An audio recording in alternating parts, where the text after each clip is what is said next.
If you're a Texas native like I am, do you ever think that we could secede from the United States and become our own country just solely based off the oil and the hardworking people we have out in West Texas? Because I do. Hello, my name is Hector Martinez. In this video, I'll be giving a breakdown of fracking and oil drilling in the United States while using Texas as my reference. I will go in depth into topics such as technology behind the drilling and fracking, the royalties that are associated with that, and major oil companies and their role in the oil world, all while addressing the major issue that has been exposed to the spotlight here recently with our presidential election. Should we ban fracking or keep it as a resource? As we come to that conclusion, I'll be referring to various websites that will be seen in my paper as well that will allow us to dive deeper in the world of drilling here in Texas. Before we begin, it is important that we understand what fracking is to begin with. Fracking is a term that is given to a process of drilling for oil on shale or land. This is your most common pump that is used here in West Texas, and it looks exactly like that in the background. Nothing but plains and dry that we use here to drill in Texas for oil. Those can be seen all around West Texas. Okay. Associated with those words, we also have to understand some other key terms such as mineral rights and royalties. Mineral rights is what a landowner owns not only on the surface of his property, but beneath as well. So this allows him to own part of the oil that could be found on his land.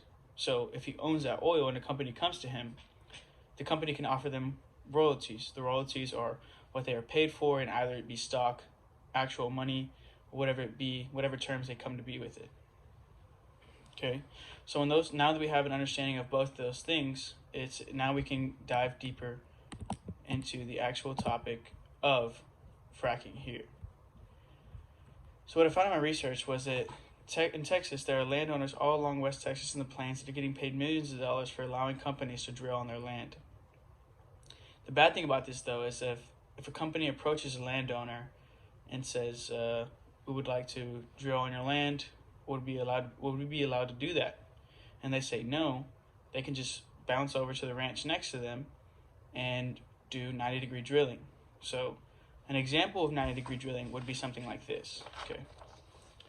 So we have vertical drilling here going straight down into the shale. Now we can drill down, take a 90-degree turn, and drill this way into another property. This is what becomes the issue, right? Because if I have 100 acres, and let's say the agreement is if for every one pump you get 100 acres, and I'm getting paid for that one pump, well, if the neighbor next to me only has one pump, and he's pumping my oil, and I have 400 acres, when I could be having 4 pumps, he's basically making money off of me without even asking for my permission. This is a big issue that we face today here in Texas.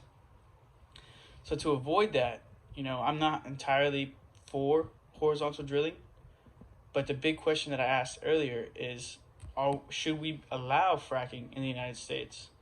I think we should, and I think we should allow for our oil companies to get more influential, more powerful, because the more money made is the more money being thrown back into the economy, which is always a positive for the United States, right? So oil is the lifeblood, is what I like to say about our economy here in the United States today. So wrapping up in conclusion is that I, for one, completely agree for fracking and for oil companies to keep the wealth in the economy. And you can see all that in my paper here. And I just want to say thank you for your time, and I hope you all appreciate my paper.